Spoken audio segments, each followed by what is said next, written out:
Ma collaboration avec le musée d'Erasme, où le directeur de l'époque, Alexandre Van Houtgaarden, qui était une des deux personnes qui m'ont dirigée vers une voie inhabituelle, c'est-à-dire faire des reliures contemporaines avec des structures contemporaines pour les livres anciens.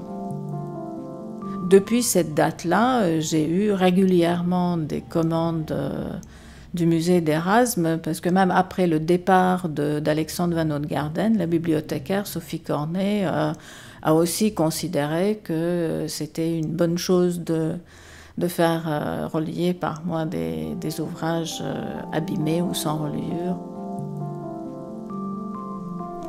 Dans l'exposition au musée d'Erasme, il y a 3 sortes de livres. Les reliures que j'ai faites pour la bibliothèque du musée sur des livres anciens appartenant au musée. Il y a les reliures, il y a des livres-objets, des livres d'artistes que je fais presque toujours. Il y a 2 exceptions avec un ami poète et écrivain qui s'appelle Jean Lissarag.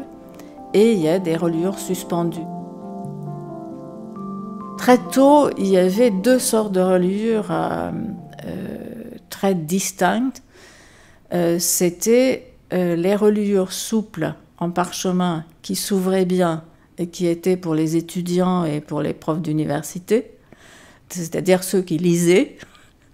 D'un autre côté, il y avait la reliure de luxe richement décorée, dorée, qui était souvent pour les rois, pour les nobles, pour les riches, qui ne lisaient pas souvent.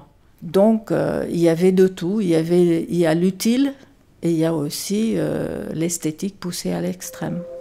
Donc, j'ai essayé de me faufiler entre les deux.